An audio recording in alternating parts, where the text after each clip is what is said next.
करेंगे। दरअसल सुनौली बॉर्डर पर एक अमेरिकी नागरिक गिरफ्तार हुआ है।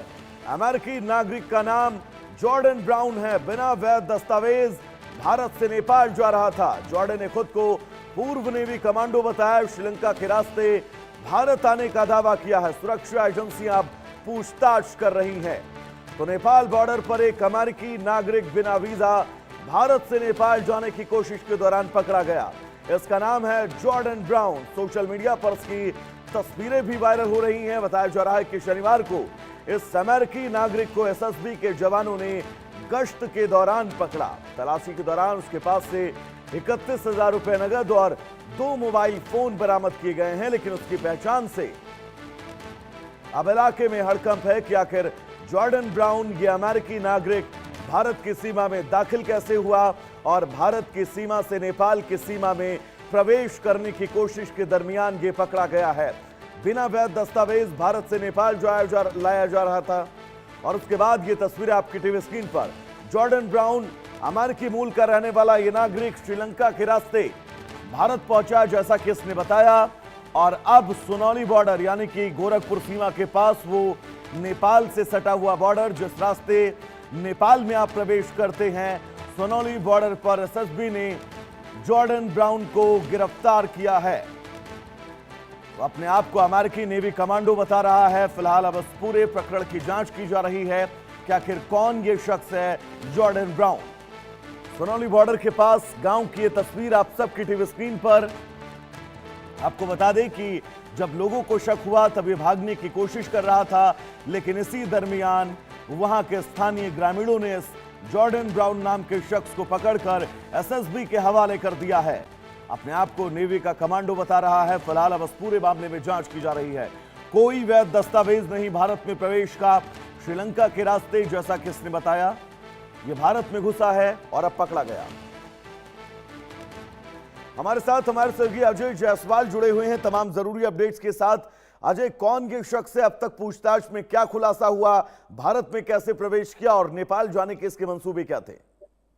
अजय जी, आपको बता दें कि बताया ये जा रहा है कि ये अमेरिका से थाईलैंड, थाईलैंड से श्रीलंका और श्रीलंका से समुद्री मार्ग से ये भारत में प्रवेश किया। और भारत से तकरीबन भारत में 2 साल रहने के बाद ये नेपाल में किसी से मिलने जा रहा था और ये भारत नेपाल के सुनौली सीमा के पगडंडी पे पकड़ा गया। और सबसे बड़ी बात यह है कि जब इसको जांच के लिए एसएसबी ने रोका तो ये एसएसबी से उलझ गया और मारपीट करने लगा और अपने आप को नेवी का ये कमांडो बता रहा था कि मैं नेवी का कमांडो हूं, मुझे किसी काम से नेपाल में जाना है। जब वो एसएसबी के लोग उसको रोकना चाह रहे थे तो ये मारपीट पे उतारू हो गया। फिलहाल वहां पे ग्रामीणों ने मदद किया और किसी तरह इसके पैर में रस्सी बांध करके इसको एसएसबी कैंप लाया गया। लेकिन जब से ये आया है तब से अपनी हर बार ये बयान बदल रहा है। और तो और इसको जांच में अगर देखा जाए तो चाहे रा हो गया, आईबी हो गया, एटीएस हो गया, इसके साथ साथ सुरक्षा एजेंसी की जितनी भी टीम है सभी पूछताछ कर रही है। लेकिन ये हर बार अपना बयान बदलता हुआ नजर आ रहा है। कहीं ना कहीं इसके पास बताया ये जा रहा है कि इसके पास इंडियन सिम भी था। अब सवाल यहाँ आया है कि अगर इसके पास इंडियन सिम था तो ये किसका था और नेपाल में ये किससे मिलने जा रहा था और क्या वजह से जा रहा था, अभी ये कंफर्म नहीं हो पा रहा है। इसके बताने के हिसाब से तो पता ये चल रहा है कि कैलिफोर्निया यानी अमेरिका का ये निवासी है। लेकिन अभी भी ये बात क्लियर नहीं हो पा रही है कि ये कहाँ का निवासी है, क्योंकि लगातार ये जब पूछताछ हो रही है तो हर बार ये अपने बयान को बदलता हुआ नजर आ रहा है।